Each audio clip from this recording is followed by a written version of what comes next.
Hey everyone, and welcome back to the English Learning Podcast. I'm your host, Tom, and I'm really glad you're here with us today. Whether you're listening on your commute, studying at home, or just relaxing with a cup of coffee, thanks for joining. And I'm Erin. Hi, everyone. We're excited about today's episode because it's a topic that affects all of us, no matter where we're from or what language we speak. That's right. Today we're digging into a fascinating theme: how culture shapes our behavior. Culture influences the way we speak, the way we think, the way we react, and even the way we understand each other. Exactly. And for language learners, culture is just as important as vocabulary or grammar. Sometimes misunderstandings don't come from the words, but from the cultural habits behind them. So, in this episode, we'll explore what culture actually is, how it influences our daily behavior, and why understanding culture can make learning English more natural and more enjoyable. We'll also share some personal stories, real life examples, and practical tips to help you feel more confident when communicating with people from different cultural backgrounds. So, settle in and let's jump into today's topic. All right, before we dive deep into the topic, Erin, I wanted to ask you something. Do you remember the first time you experienced a cultural difference that really surprised you? Oh, absolutely. I still remember it clearly. It was when I first visited Japan. I walked into a small shop and everyone was bowing, speaking very softly, and being extremely polite. I didn't want to be rude, so I started bowing back. But I didn't know when to stop. I must have bowed like 5 times in a row. You probably looked like a friendly dancing penguin. Exactly. And the shopkeeper looked so confused. But it taught me something. Even small actions, like how we greet people, are shaped by culture. Yeah, totally. For me, it happened when I moved to the US for a short time. I wasn't used to strangers casually saying, "Hey, how's it going?" When I first heard it, I thought they really wanted to know how I was doing. So I started giving long answers, and the person was already walking away. Oh, that classic misunderstanding. Many English learners experience that. Sometimes, how's it going is just like saying, hi. Right. And moments like those remind us how culture influences our everyday behavior, things we don't even think about. Exactly. And that's why today's topic is so important. Once you start noticing these cultural behaviors, communication becomes much easier and more fun. So, before we explore how culture shapes our behavior, let's talk about the basics. Aaron, how would you explain culture to someone learning English? Good question.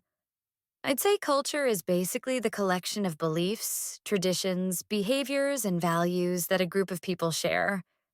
It includes the way people think, the way they communicate, and even the way they solve problems. Right. And it also includes things like music, food, holidays, and social rules. But here's the interesting part. Most of the time, we don't even realize our own culture because it feels so normal to us. Exactly. It's like water to a fish. The fish doesn't notice it because it's always there. But when you travel or talk to people from different backgrounds, suddenly you realize, oh, not everyone does things the same way. L's so normal to us. And for English learners, this is really important. Learning a language isn't just memorizing words, it's understanding when, how, and why people say things. For example, the idea of saying please and thank you. In some cultures, people use those words constantly. In other cultures, the politeness is shown through tone or actions instead of words. Yes, and even things like eye contact can mean different things. In some cultures, it shows confidence. In others, too much eye contact might seem rude. So, when we talk about culture today, we're not just talking about traditions or food. We're talking about the invisible rules that guide everyday behavior. And once you start paying attention to those rules, communication becomes a lot easier and a lot more interesting. All right, now that we understand what culture is, let's talk about how it actually shapes the way we behave. Because even small actions, like how we say no, how we express our opinions, or how we greet people, can be completely different from one culture to another. Definitely. One of the biggest differences comes from communication style. For example, some cultures are known for being direct. They say exactly what they mean. If something is good, they say it's good. If something is bad, they say it's bad. Yep. And in other cultures, people communicate more indirectly. They suggest, they hint, they soften opinions to avoid conflict or to be polite. Exactly. And neither style is better or worse. They're just different. But if you don't understand the difference, misunderstandings can happen really fast. For example, if someone from a direct culture asks, "Do you like my idea?" they expect a clear answer. But someone from an indirect culture might say, "Hmm, it's interesting," which could actually mean, "Not really." Yes. And here's another difference: individualistic versus collectivistic cultures. In individualistic cultures, people focus more on personal goals, like expressing their own opinion or standing out. Whereas in collectivistic cultures, people focus more on the group, keeping harmony, supporting each other, and avoiding actions that might embarrass someone. And this influences behavior in so many ways. For example, how people make decisions, how they give compliments, or even how they accept praise. Right. In some cultures, if someone says, "You did a great job," the answer might be, "Thank you." In others, the polite answer is to be humble and say something like, "Oh, it was nothing." Even expressing emotions can be culturally shaped. In some places, people are very open, laughing loudly, showing excitement, or even showing frustration in public. In other places, people are more controlled and private with their emotions. And once you start noticing these patterns, it becomes easier to understand why people behave the way they do. It's not personal, it's cultural. Exactly. And that awareness can make communication smoother, friendlier, and more respectful. Let's bring everything to life with some real examples. Because culture isn't just theory, it's something we feel in everyday situations. I'll start with one from the workplace. Ooh, workplace stories are always interesting. Go ahead. So, a few years ago, I worked with a team that included people from the US, Japan, Brazil, and Germany. We were in a meeting discussing a new project, and the manager asked, "Does anyone have concerns or suggestions?" The American and German team members spoke immediately, giving very direct opinions. But the Japanese colleague stayed quiet. And some people might think silence means no opinion. Exactly. But after the meeting, he shared really useful ideas, but privately. For him, speaking up strongly in front of the group felt uncomfortable. He preferred more harmony and less confrontation. That's such a good example. It shows how meeting styles can feel completely different depending on your cultural background. Absolutely. So the team eventually adapted, giving more time for people to think and sometimes sharing ideas in writing. Communication became a lot smoother. I love that. Okay, I'll share one too. This one is about travel. When I visited Italy, I noticed people talk with so much energy. Lots of hand gestures, expressive faces, and passionate voices. At first, I thought people were arguing, Yes, Italian conversations can look like a movie scene. right? But they weren't arguing at all. They were just excited. In their culture, showing emotion openly is normal. But in some other cultures, like in parts of Northern Europe or East Asia, people use fewer gestures and speak more calmly. So if you don't understand the cultural style, you might misinterpret the situation completely. Exactly. And here's another one: humor. A joke that's hilarious in one country might not make sense in another. Sometimes the timing, the sarcasm, or the references just don't translate. Oh, yes. I once told an ironic joke to someone who wasn't familiar with sarcasm, and they thought I was being serious. It was awkward for about 30 seconds. It happens. And even simple gestures can confuse people. For example, the thumbs up gesture means good job in many countries, but in some places it can be rude. Exactly. These little cultural habits shape how we behave without us even realizing it. And when we start seeing them, communication becomes much clearer. And honestly, more fun. You begin noticing patterns and learning cool things about people from all over the world. Now, we can't talk about culture without talking about something almost everyone experiences when they go abroad or even move to a different region: culture shock. Yes, culture shock is completely normal, and honestly, it happens to everyone, even people who think they're prepared. It's basically the feeling of confusion or surprise when you face new cultural habits you're not used to. Right. And it usually comes in a few stages. The first one is what people call the honeymoon stage. Everything feels exciting and new. Exactly. You're like, wow, this is amazing. The food is new, the language sounds interesting, the streets look beautiful. That phase feels like a vacation. But then comes the frustration stage. This is when things start to feel difficult. Maybe the way people communicate feels confusing, or you can't find familiar food, or daily routines feel stressful. Yes, even small things, like not understanding how the bus works or how to pay at a store, can feel overwhelming. And many learners think, is it just me? But no, it happens to everyone. After that, there's the adjustment stage. This is when you slowly start understanding the culture. You learn the rules, the rhythms, the habits. Things get easier. And finally, there's the acceptance stage. It doesn't mean you become 100% comfortable or you completely adopt the new culture, but you understand it. You can live with the differences and sometimes even appreciate them. Have you ever experienced strong culture shock, Aaron? Oh, yes. When I moved to South Korea, the first few weeks were tough. I wasn't used to the super fast service at restaurants, the way people spoke so quickly, or the public transportation being that efficient. It was amazing, but also overwhelming. Yeah, it takes time to adjust. And for English learners, culture shock often happens when communicating with native speakers. People speak faster, use idioms, or joke in ways you're not used to. But here's the good news: culture shock is temporary. Once you understand the pattern, you start enjoying the new environment instead of stressing about it. And you also grow as a person. It expands your perspective and makes you more flexible. Absolutely. It's not just a challenge, it's an opportunity. So now let's talk about something many English learners don't realize at first. Culture doesn't just affect behavior. It also affects language learning. Absolutely.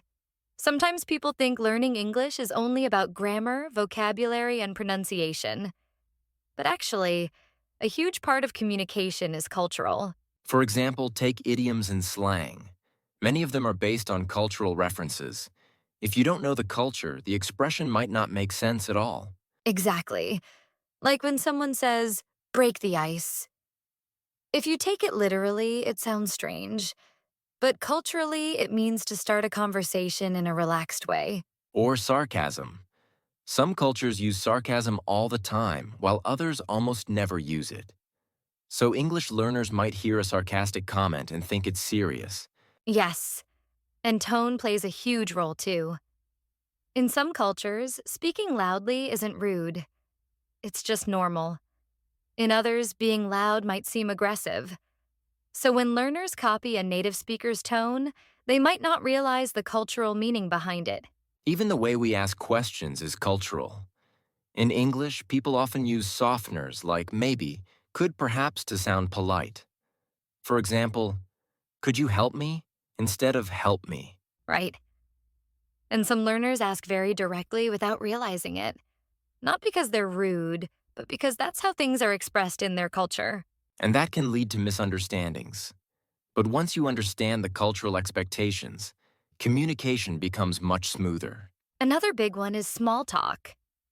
In some cultures, people don't do small talk at all. But in English-speaking cultures, small talk is almost expected. Talking about the weather, your weekend, or just saying, how's everything? Exactly. It's not about the content, it's about building connection. And when learners understand that, conversations feel more natural. They know why people say certain things, not just what they say. So culture actually helps you learn the language faster because you start seeing the meaning behind the words.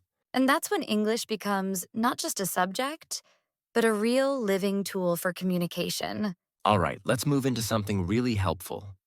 Practical tips for learning a new culture. Because understanding culture doesn't happen overnight, but there are ways to make the process smoother and more enjoyable. Absolutely. And the first tip is simple but powerful. Observe more than you speak. Watch how people interact, how they greet each other, how they line up, how they talk to strangers. You can learn so much just by paying attention. That's a great one. Here's another. Listen to how people actually use the language in real life, not just textbooks. Movies, podcasts, YouTube videos, or even overhearing conversations can show you the rhythm and cultural style of English. Yes. And don't be afraid to ask polite cultural questions like, is it okay to do this? Or, how do people usually say this here? Most people are happy to explain their culture if you show curiosity. Definitely. And here's one I really like. Be open-minded. You might see something that feels unusual or even strange to you, but remind yourself that it's normal for the people who grew up with it. Different doesn't mean wrong. It just means different. Exactly. And try not to make quick judgments. Instead of thinking, why do they do that? Think, I wonder what the reason behind that is. Another tip is to embrace mistakes. You will misunderstand things. You will say things in a culturally awkward way. It's normal. And usually, people appreciate your effort. Yes, and you can learn so much from those moments. I always tell learners mistakes are just part of the journey, not something to fear. Also, try to experience the culture directly when possible. Join local events, try traditional food, talk to locals, volunteer, or join clubs. These experiences help you understand the deeper parts of the culture, not just the surface. And lastly, avoid stereotypes. Not everyone follows the same cultural habits. Learn from individuals, not just from what you've heard about a group. I love that. Culture is shaped by people, and people are unique. Exactly. The more open, curious, and respectful you are, the faster you'll understand and enjoy the culture around you. All right, before we wrap up today's episode, let's do something a little interactive. Even though we can't hear you, we want you, our listeners, to take part in this moment. Yes, we love doing these quick reflection activities. They help you think about how the topic connects to your own life.